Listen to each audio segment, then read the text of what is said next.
Ready, Mr. Clock rolls over.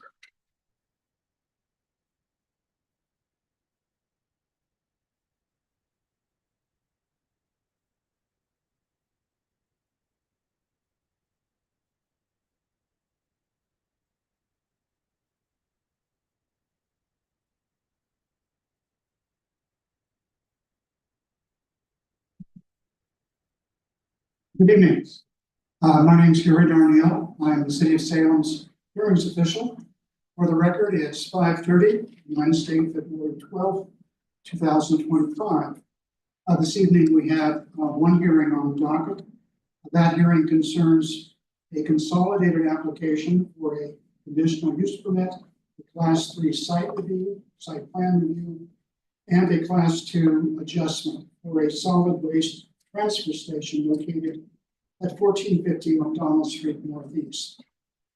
The applicant in this matter is Chad Robinson, representing BioClean Industries. This is case number CU-SPR-ADJ25-01.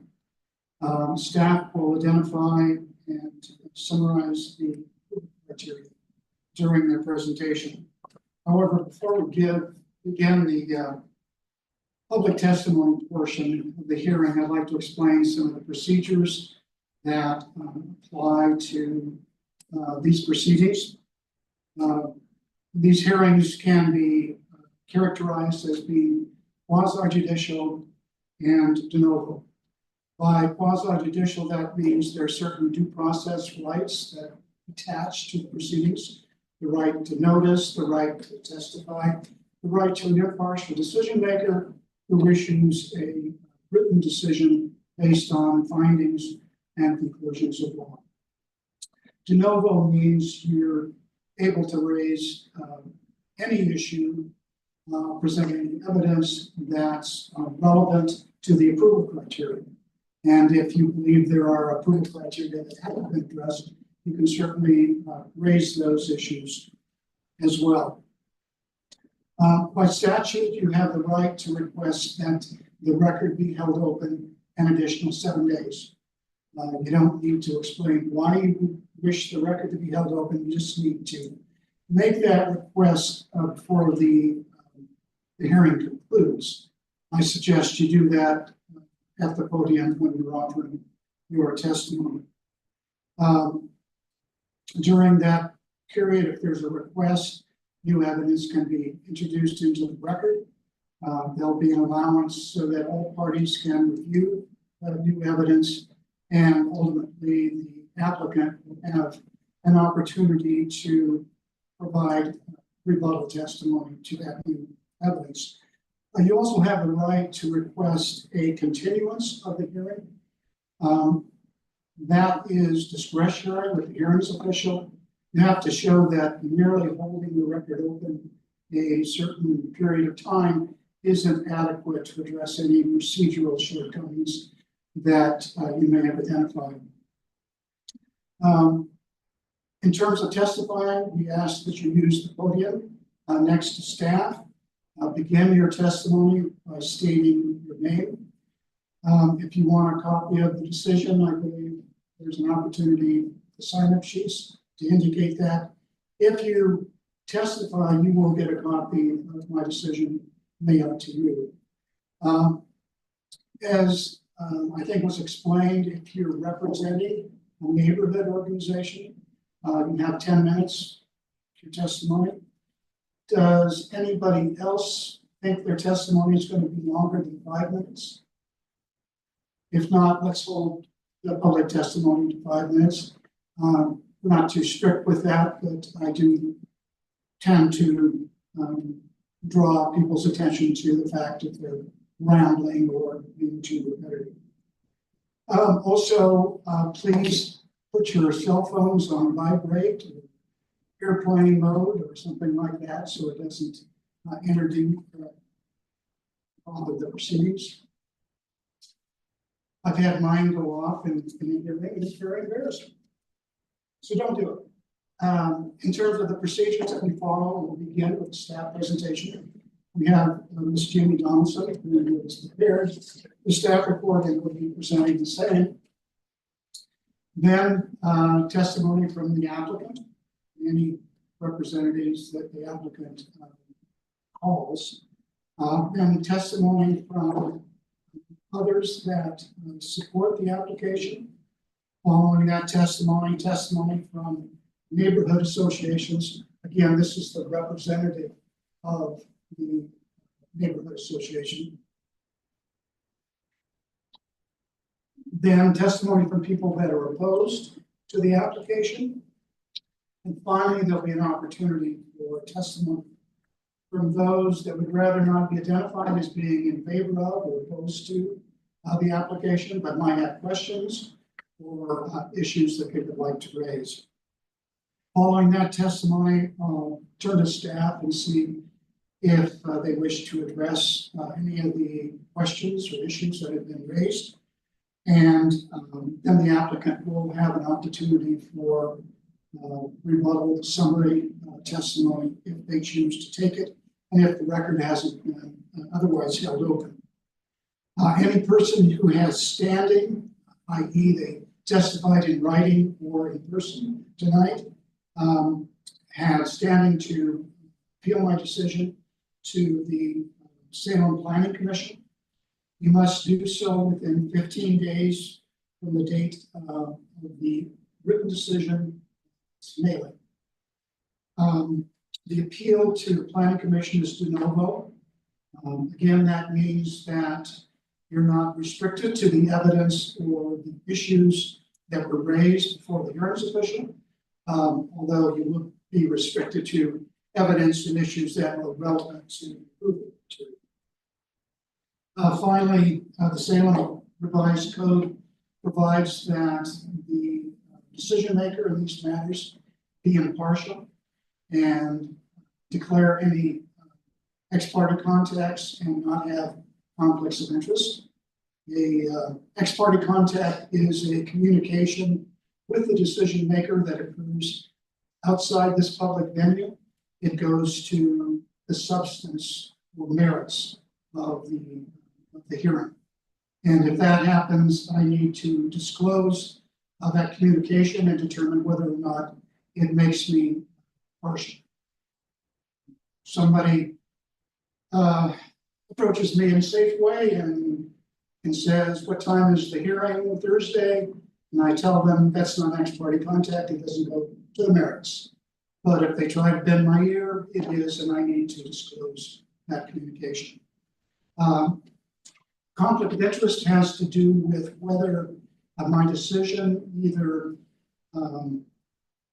will benefit me financially or a member of my family or a business that I'm associated with, or would prevent a financial detriment to myself, a member of my family, or a business that I'm associated with. Let me take this opportunity to indicate that I've had no ex parte contacts, nor do I have any actual or potential conflicts of interest to declare. At this time, members of the audience may challenge my impartiality and reserve the right to challenge me at any stage of the proceedings. Also, does anyone wish to challenge the jurisdiction of the hearings official at this time? Hearing no challenges, I would ask for the presentation of the staff report.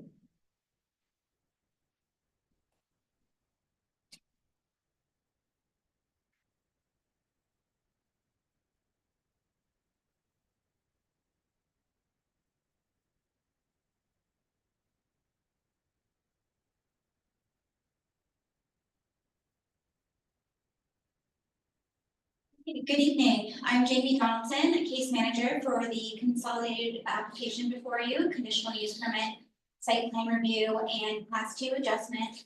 Case number CU SPR ADJ 25-01 at 1450 McDonald Street Northeast.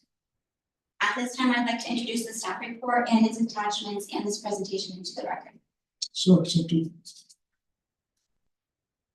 Okay, so the request before you tonight specifically is for a conditional use permit to allow a solid waste transfer station in the IG zone at the 1450 McDonald Street address, along with the conditional use is a request for a site plan review to establish the new use in an existing tenant space, along with an adjustment request to reduce the required bicycle parking for the development site.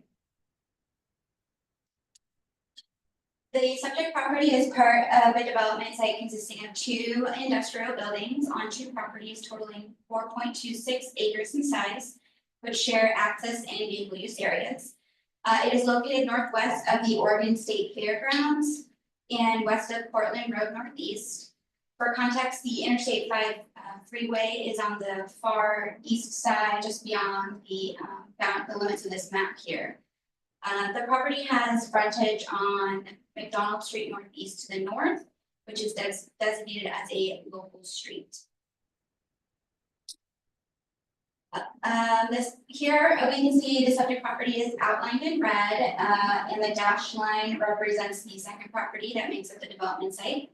The zoning map area shows the property is zoned IG, general industrial, which is represented in gray, and is surrounded by other IG zoned properties, and a small area of RF single family residential in the southwest corner. Other zoning in the area you see here is CG, which is the commercial general zone in pink. The industrial commercial IC is the light purple color, and IP is industrial park on the far west by Brooks Avenue there in the beige color. The property is in a predominantly industrial area with over 200 acres of adjacent IG zone properties spanning northeast of the site, with residential neighborhoods towards the west as you get closer to Front Street. Here we have an aerial photo of the property showing some of the existing uses located in the area, generally comprised of manufacturing and warehousing uses. We have Oak Freight Harbor lines. It is kind of hard to see on this map now, I realize. In the north west area over here, which is going to be warehousing, we have a manufacturing Butterfield color right here, and off in the northeast is Don Pancho's food, so food manufacturing. On the property, there are some warehousing uses, ADC Transport, OP Engines, and there's also Parkwood Design, which is manufacturing. And then on the left, it's not shown in the Google addresses or labels, but it's the towing business. So for context, there's the property outlined as well as the development site, and then the residential uses down there that are directly abutting the property. The overall site plan for the development site here shows the different uses in both of the buildings. Also kind of hard to read here, but the majority of them are warehousing and manufacturing uses. And it shows shared parking and access, and they have outlined also on the bottom where the RS zone starts. There's also a note there that the art, which is hard to see, that's where the fence will be replaced in that area. So before I jump into the criteria for the conditional use permit and the recommended conditions, I would like to address what type of waste is being treated at the site, and then what that process will look like. So the Oregon Health Authority letter that was attached to staff report, attachment G, defined 3 types of medical waste that were approved to be processed in the OMW 1000 machine that the applicant is proposing to install. To sum it up without reading all of the listed items, biological waste includes blood and other bodily fluids that cannot be discarded in a sewer system, but does not include soiled diapers. Cultures and stocks include specimen cultures and dishes or devices used to transfer and mix cultures, and agents or biologicals or biological waste related to diseases and discarded vaccines. Sharps include items like needles, scalpel blades, and glass tubes or syringes that could be broken during handling. So where do all these kind of medical waste items come from? So this is a graphic that came from the public hearing on the commercial medical waste rates in January, and I have to thank our franchise administrator for letting me use this. As it certainly helped me understand, where these items are coming from. Essentially, there's, two routes of commercial waste, medical waste collection. The outside ring, shows medical facilities, businesses, and institutions in Marion County and, Salem. Generally, what you're seeing there is doctor's offices, dental offices, veterinary offices, eye care, dialysis centers, and even tattoo parlors. The inside ring is more of the Salem Health facilities. So you'll see the hospital, the Salem Health clinics, and emergency room. And on there, the Salem Haulers provide their subsidiary of Marion Environmental Services. So I do want to clarify a typo in the staff report that called it Marion County Environmental Services. And it's not directly related to the county, well, it's in the county, it's just Marion Environmental Services. Both routes end at a disposal site, which was previously a Reworld Marion, as also discussed in the staff report. But was, Reworld was recently closed, and medical waste collected in the city of Salem and Marion County will now, be transported at much greater distances for processing and disposal, which greatly increase the costs of collection and disposal of medical waste within the city of Salem and Marion County. Not only that, but it also significantly increases the amount of emissions related to the transportation of this waste. There was also another typo about this saying that it would reduce costs to a third of the rates when it should be by a third of the rates, which is a little bit of a difference. So to explain how this machine is gonna work, I'm gonna put on a little clip here that can explain it better than I can. So let me just fast forward to the point.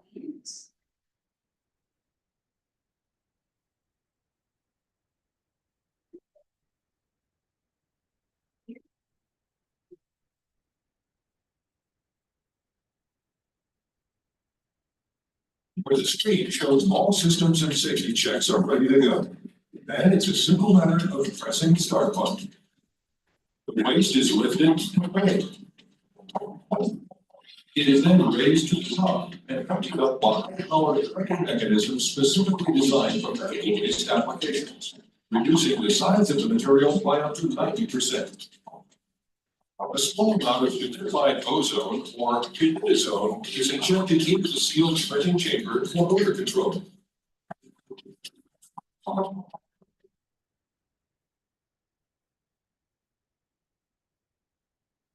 The waste, now located in the lower chamber, is then automatically transferred and compacted into the attached treatment container. Concerning ejection points, scientifically placed throughout the sealed treatment container, humidizone is injected to treat the waste in the container. The small shredded size allows the humidizone to permeate all the material for effective sterilization. Throughout the whole process, all humidizone levels and systems are monitored and recorded to ensure proper sterilization and safety performance. After processing, the humidizone is converted back to oxygen and safely released into the air. Once filled, the container can be hauled to a municipal landfill as solid waste. To find out how the Clean Waste Systems OMW 1000 can add to your bottom line and what you will lead with your sustainability strategy.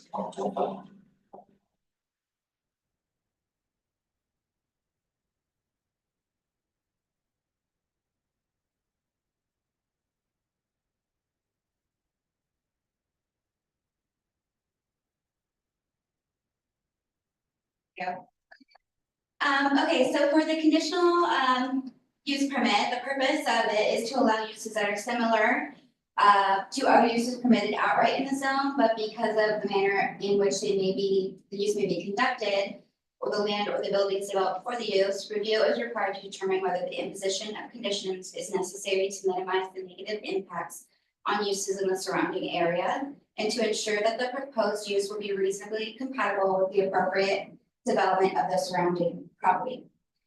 Solid waste transfer facilities are allowed within the IG zone with a conditional use permit, meeting the first criteria. The Development Services commented that there are no expected traffic concerns. It's expected to have similar traffic patterns as other uses in the area. And there are not, there's, based on the way that the machine operates, there's no expected offensive odors. The byproduct is just oxygen. And so it's not expected to have any offensive smells. So the negative impact we're mainly focusing on to minimize is the potential for noise impacts.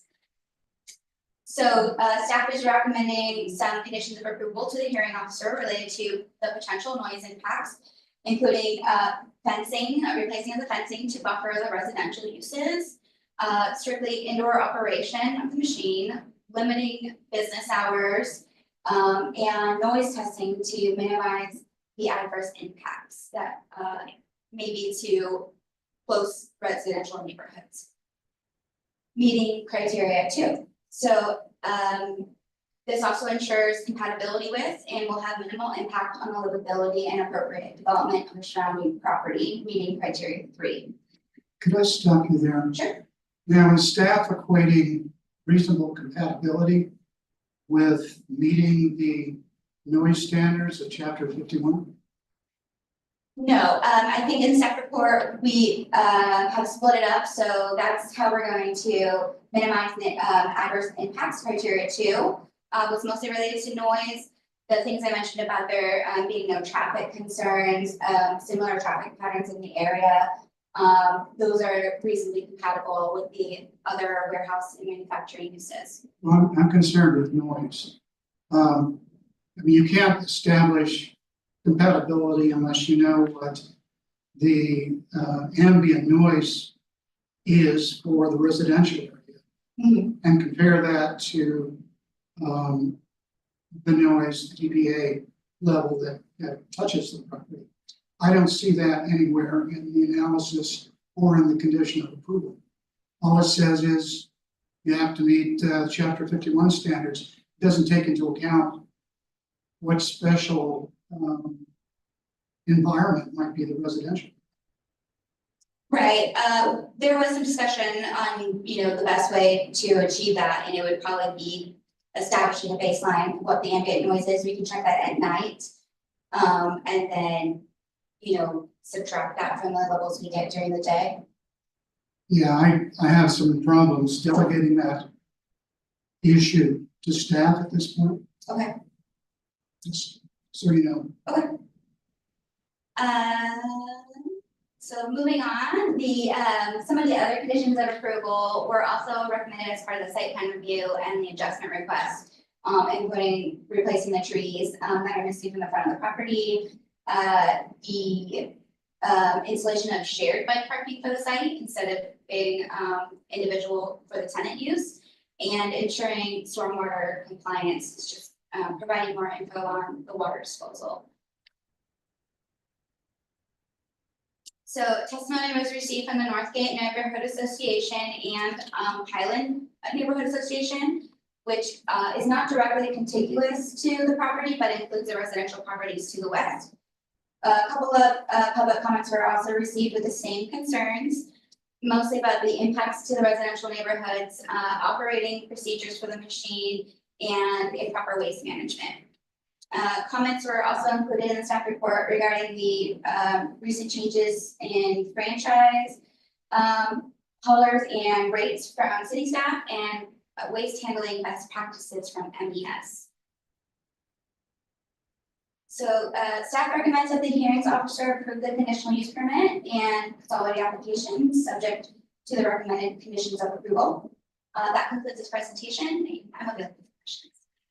Do you know if any of the various regulatory agencies do regular site inspections of this sort of facility to ensure compliance? The Oregon Health Authority letter that was provided say they do, I believe it was quarterly inspections. So there are some routine inspections that happen at least with one agency, but they're also need approval through DEQ and the Environmental Quality Commission. I'm not aware of what their routine inspections are, but there are going to be a few hoops to jump through. For clarification, these medical wastes don't include any radioactive material. Is that correct?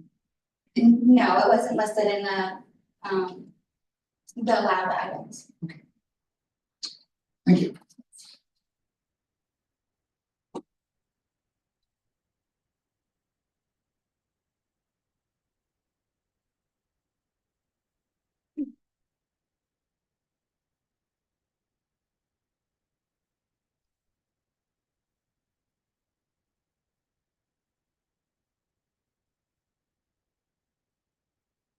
Opportunity for representative of the.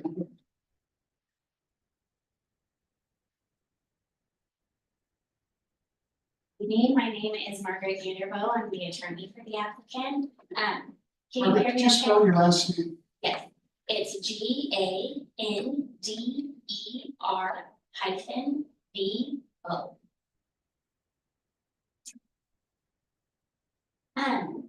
We want to start off by thanking staff and all of the people at City of Salem. This is a unique use, and so it's taken a lot of additional due diligence, and we just really appreciated the collaborative approach, and hope that that can continue as we work through remaining regulatory schemes. This type of use is one that is highly regulated, not only by DEQ, but also by the Oregon Health Authority and various statutory schemes. So we want to emphasize that this type of disposal regime is one that has been reviewed and approved by experts at various agencies and is safe for operation. I'd like to walk through a little bit just the details and logistics of how this waste is actually transported to the site and how it will be treated on site in response to some of the comments regarding questions about safety and disposal. First, we want to clarify that the machine is for non-pathological medical waste or infectious waste, and that the handling and disposal of this type of waste is something that's regulated and requires OSHA training for workers that are actually handling the material. At the point of creation, it's placed in sharps containers that have bags that are puncture proof. Then when that sharps container is full, it's removed from that bag, tied off, put in a separate bag that is made of the same puncture proof material where the container is filled, and then that bag is tied off and put in a rigid plastic container where the applicant would be picking it up and placing it in their truck. It will remain in that rigid plastic container until you arrive at the site, where it will be offloaded from the trucks, the doors closed, and then each of those rigid plastic bins either put directly into the cart that you saw in the video or manually by an OSHA trained employee dumped into that cart so that it is managed in a way that's safe. The applicant has more than 20 years in this industry without incident, and it takes compliance with the regulations very seriously. We also wanted to address the noise issue. The applicant put into the record some information about what the machine is expected to generate in terms of sound. That data was only available out to 100 feet. We provided a calculation that's also in the record where we think that at 200 feet, which is the closest property line for the adjacent residential properties, that will again decrease by about half. We think that at that noise level, based on the information that we submitted into the record, the amount of noise created by the machine is consistent with a residential use as kind of expected in general sound engineering.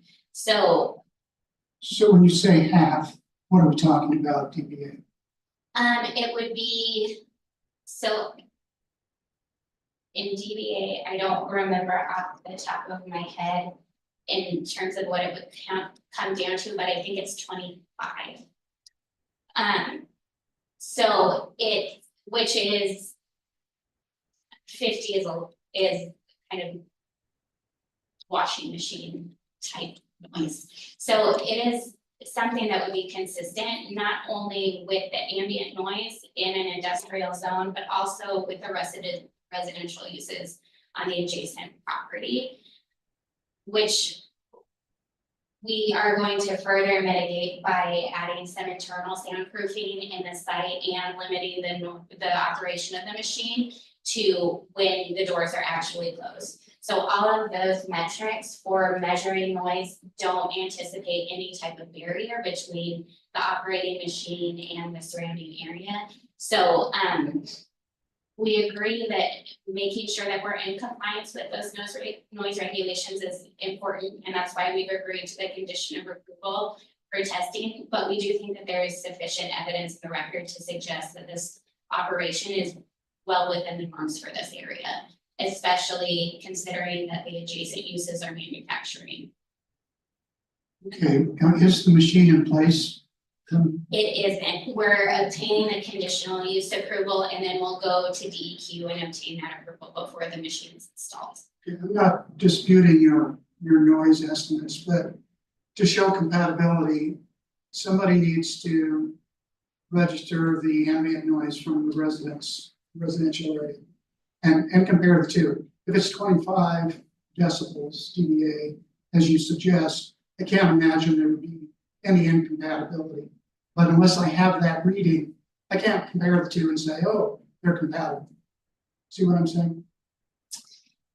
Yes, but I mean, somebody walks to the neighborhood with a decimeter, takes a reading and puts it in the record. That's all I'm asking.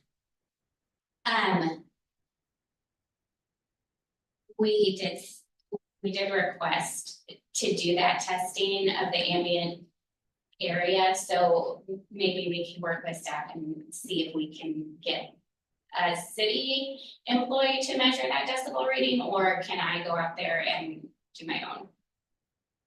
If you're certified to operate a decimeter, you can do it. A registered acoustical engineer can do it. My sensitivity is from countless dog kennel hearings and the neighbors. I think it's pretty important that whatever noise is generated be compared to what they're normally used to. In this case, like I said, if it's truly 25 dBA at 200 feet, I can't imagine incompatibility. But I can't state that until I know what the ambient reading is. It's probably much higher because of the proximity of the industrial area. We will work on that. Where on the property, where do you want us to take that ambient reading? Well, In the 1 foot premises? inside the residential property Okay. is all you have to do. All right.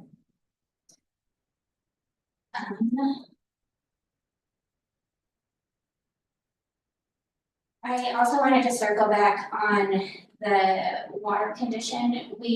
OHA has approved a new machine that it's from the same manufacturer. It has an update that doesn't require any stormwater dissipation.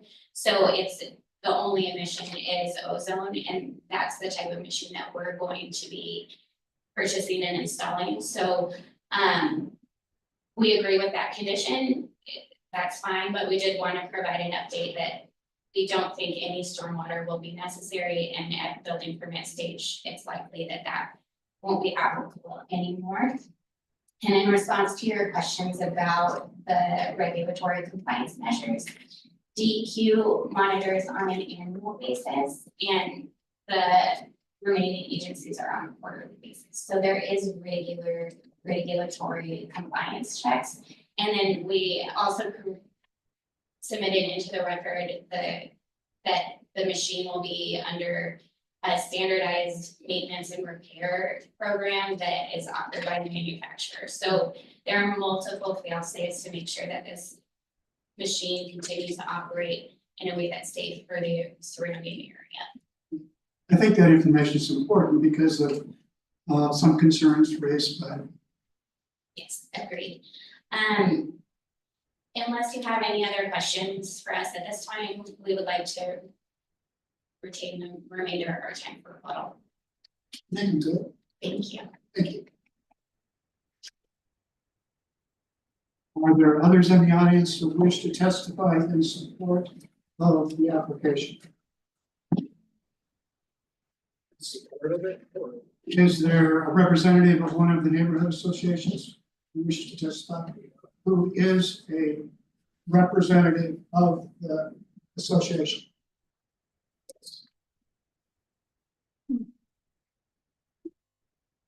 Hello, my name is Bayard Metro.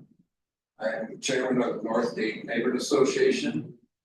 So I'm here to protect the neighborhood from this project.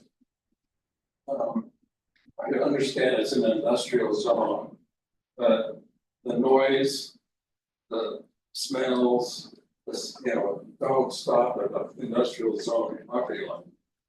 They travel through the neighborhood. Realize the industrial part is on kind of to that one side, they will have residential on the other side. And in fact, there's couple of houses kitty corner from this property. So they're gonna be impacted.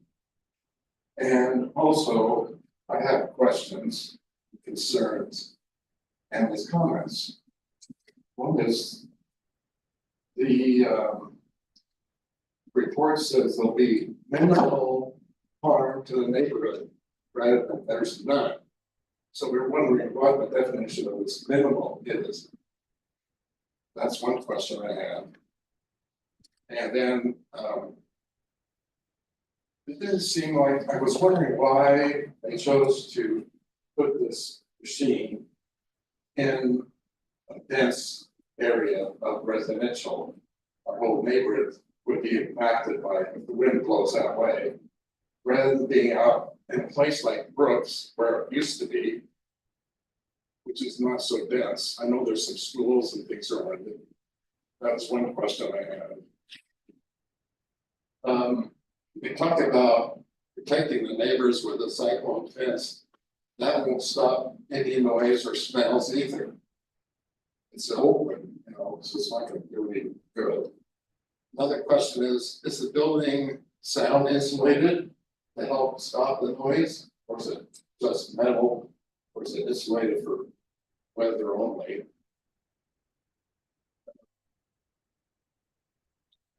Travel time, it's not that much farther to me going to Brooks than it is to going to McDonald Street. Because since it's coming from all these different locations.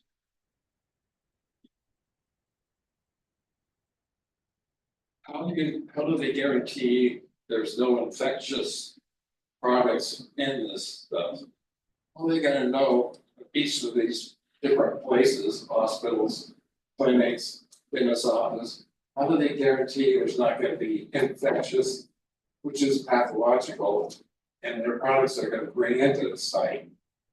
Another question is buildings got loading docks on one side, and they have on level loading on the other side. Are they gonna be using the loading docks to bring the stuff? Then they have to lift up the door and the door's open to bring the stuff in. And all that time, there's possibility of spillage, dropping things, who knows what.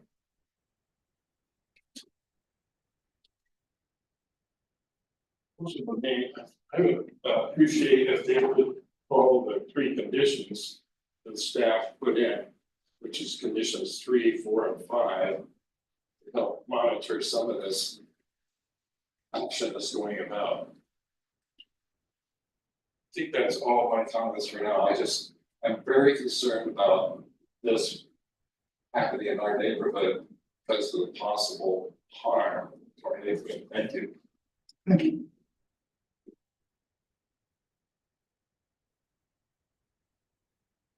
Is there a representative from any other neighborhood association? Neighborhood Association. Yes. I'm also North Bay Get the Neighborhood person. Association. My name is Kate Mentrum, and I'm the secretary / part chair. And if you're wondering why Northgate and Highland Neighborhood Associations are opposing to having the waste converter station at McDonald's Northeast, although it is in the industrial zone, here's why. First, across and on McDonald Street is already a residential neighborhood. You talked about noise. Well, we are a little concerned. Is it gonna be insulated like the chair said?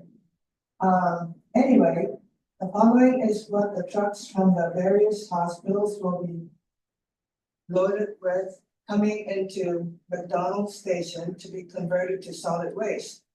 I got this definition on biological waste from researching on Google because I had no idea, and DEQ reports as well, what the terms meant, and I'm sharing my find with you today. Biological waste, also known as biohazardous waste, is any material that has been contaminated with potentially infectious microorganisms. This includes waste from research, diagnostics, and teaching activities. You know, they're going to be bringing things from Multnomah, which has OHSU, and they teach, and they dissect and bisect and do things to both animals, especially monkeys and things like that. So they make them sick and then infected, and then they do things to teach the students. Those are the things that are going to be coming in. Examples of biological waste: anatomical waste, body parts, surgical specimens, and tissues. Animal waste, carcasses, tissues, fluids, and thinning from infected animals. Laboratory waste, infectious microorganisms such as viruses, bacteria, and parasites. Infectious waste, blood, excreta, and body fluids that may contain infectious pathogens. Sharps, there's needles, like Jamie said, needles, scalpels, syringes, lancets, razor blades, and contaminated broken glass. Example of how careful one must be in handling and disposal. Biological waste should be collected in red, hard-walled biohazard waste collection containers. And I think that's what they're trying to do. Sharps containers should be designed so that sharps cannot be removed once deposited. Biological waste should be handled and disposed of in a way that prevents infection. Infection is the key word. Any spillage, and one can be infected either by touching or through air. So, with this said, the trucks coming from different hospitals from Multnomah County, including a research / hospital like OHSU, Staten, Southeast Salem, Northwest Salem, Northeast Salem, all will be carrying this biological waste. Should any of these get into any sort of accident along the way due to slippery roads, an impatient driver going through red lights and colliding with the truck driver, etc., there could easily be a spillover over this hazardous infectious material. We have a shortage of police patrols, so drivers are getting more reckless. It could happen in downtown area or anywhere. Once this is out in the air, it could spread out over. Imagine that. Please keep that in mind. This station, although in the industrial zone, is not far away from the single-family homes, apartments, other housing complexes, and Center 50+. If there are strong gusts of wind from the north to south, which we faced when we went door to door to get signatures to help oppose this, it seems there is a corridor for winds flow there on Brooks Avenue. This Association realized the potential harm to these residents who knew nothing about this until we brought it to their attention. Only last Monday, our board member received notice. That's very short notice for the hearing. Obviously, the warning sign they posted in their premises was not adequate because they didn't know anything about it.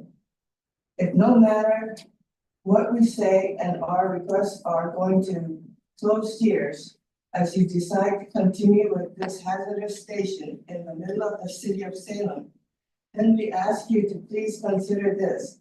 You allow only enclosed off-street parking for all the future handling and insulated. We strongly request that they insert as part of their contract with the city that when the trucks arrive with the fire hazardous material, to close the door first before they back up to the converter to unload. Accidents are always gonna happen, we can't help that. I ask you all to consider not using the city, but to use a place outside city limits, away from people, and it should be run by the state. Thank you for your time and for this. Thank you.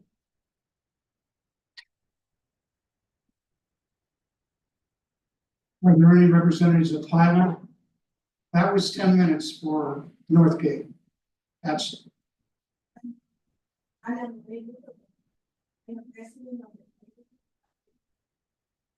you're speaking for which neighborhood? Well, the 10 minutes for Northgate has been used. You can speak for opposition. Okay, that's coming right up. I want to know if anybody from Highland is present and wishes to represent the neighborhood. No. May I comment? No.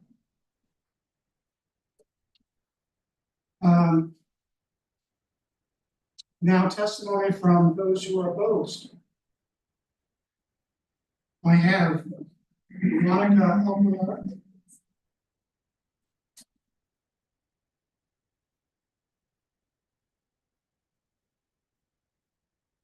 My name is Veronica Aguilar, and I speak about me and my husband, Aguilar Aguilar, dear city of Salem and representatives. Since we became a resident about 20 years ago, we have been part of the Northgate Neighborhood Association for almost 7 years, and also my husband was board member of the Northgate Development Advisory Board for 5 years. And through this time, we want to express our opposition to place a new solid waste transfer station at the McDonald Street Northeast with many reasons. One is because we have been working so hard to help improve the lifestyle of our neighborhoods that have been facing many challenges to have healthy lifestyle in many different areas. When my husband was board member of the Northgate Integrated Development Advisory Board, we asked the city to bring projects that better helps to promote community development. We know that the Portland Road has made some improvements in a certain area, but still the area a lot to do. But we have big challenges such as the railroad bridge with the underwater path to cross from Northgate to Highland. The ODB, the building situation of Northgate Park, challenge, homeless, and many other issues are consuming of energy to find solution. In a very respectable way, we really don't need the city to bring more challenges to our more Salem disadvantaged neighborhoods. I know that probably the city would say that we be safe, place this waste transfer station on the people who is in charge of this project. I think having this waste transfer station in an area is going to bring us more concerns, and I really don't believe that there will be no serious consequences in your neighborhoods in an intermediate or long period of time. In the area, there are important schools, food processing companies, restaurants, and food trucks around. The transportation procedure is the most important concerns for us. We really need air quality around all these institutions. Thanks to open this space to share our concerns. Thank you.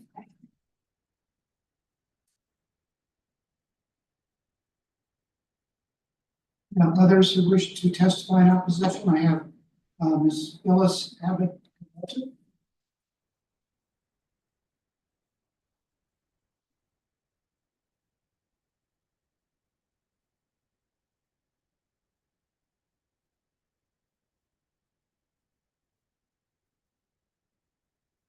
My name is Phyllis Abbott Palota. I am a resident of the Northgate neighborhood. I reside at 2690 Brooks Avenue Northeast. That's about an 8-minute walk south of where this proposed sign is. It has been communicated. Many people in the neighborhood are in opposition to granting this permit for a medical waste processing facility in our neighborhood. In looking at the notice I received in the mail on Monday, what stands out to me is that Amendment G clearly states that this machine may not be used for pathological waste. And I have heard nothing addressing how is the pathological waste going to be separated from the waste that's allowed at this facility. Is that up to the provider, and what do they do with it? What about autopsy results? And I've only heard presentation about facilities from Marion County, but it's certainly, we were told that waste from Multnomah County will also be accepted at this site. And another aspect of the report that bothers me is that according to the site plan, BioClean is a really small part in a business complex. And when I think of the tons of medical waste produced every day in medical facilities, this little place looks totally inadequate. Totally inadequate. And if the building this size is deemed adequate, why not throw up the metal building somewhere else? Away from, out of an urban neighborhood. It's not that big. And especially, since the machine isn't even there yet. And I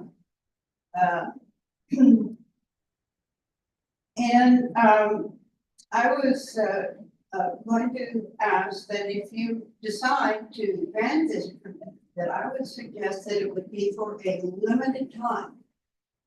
So that the necessary arrangements can be made, over a period of time to see if this is going to be compatible as the applicant says.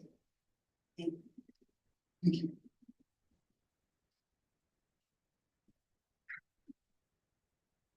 Anyone who's in the audience who haven't testified or wish to do so in opposition? Are there those who wish to offer neutral testimony? Does staff have any comments they wish to make?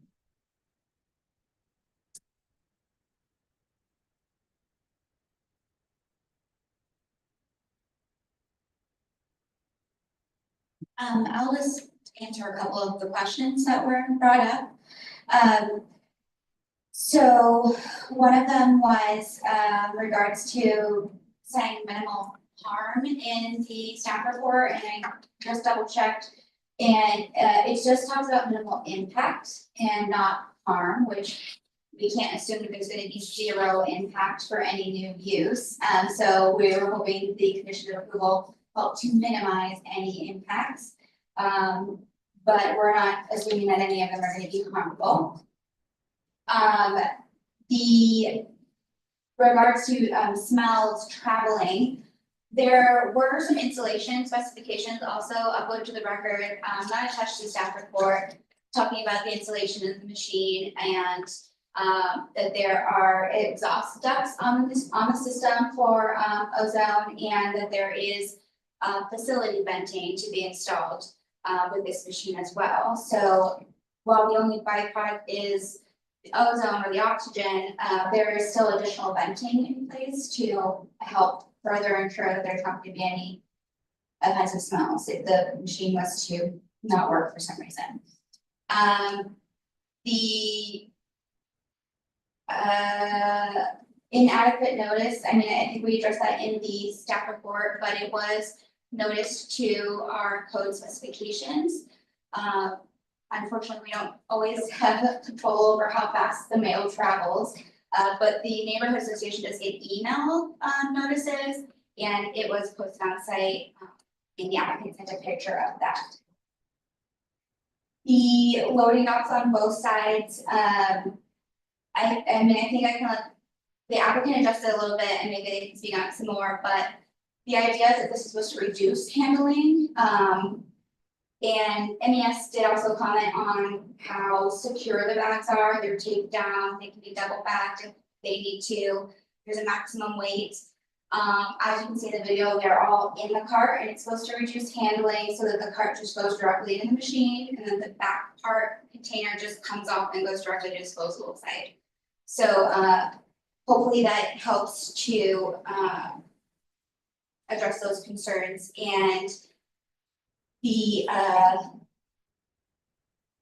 handling of it, and I think that might be the rest of the comments that I had. Are there any additional questions? Yeah, the purpose of the fence, is that for visibility, aesthetics, or is that intended to reduce the noise? It was, yeah, and to minimize any potential impacts, be that noise or typically the zone has a 40-foot setback to residential, but this is already an existing site. And since they can't do landscaping and an increased setback, we discussed doing a site obscuring fence to help buffer that. Yeah, I agree with Mr. Milgram that fence isn't gonna mitigate hardly any noise. So. Yeah, I mean, I think that was also the purpose of the condition 5 in doing the testing, is to ensure that it will be compatible, and that the way that we wrote the condition is that for some reason, if the noise is not found to be compatible, then they would install additional like soundproofing. Can't remember what the other, we listed like 3 things, but it sounds like the applicant has already agreed to do soundproofing in the facility as well. I guess, I don't see the need to improve the fence if it's not going to contribute to noise mitigation. And I just don't see that happening. But if the applicant doesn't mind putting it in, I don't. We were just trying to help the neighbors. Final summary, I'd like to talk to you about keeping the record open.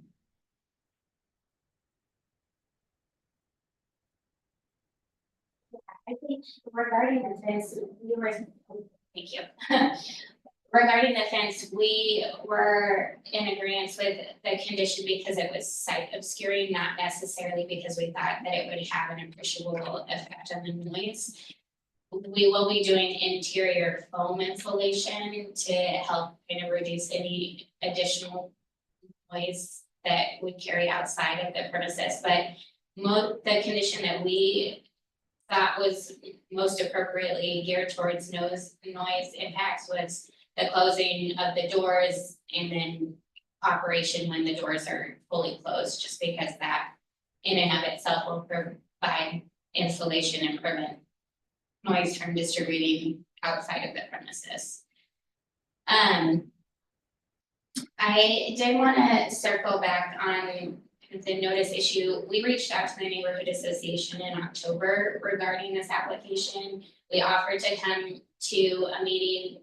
We do want to be good neighbors, but we believe that without any of this additional feedback before a few days ago, we were under the impression that we were proposing this in a way that was going to be satisfactory to the adjacent neighbors.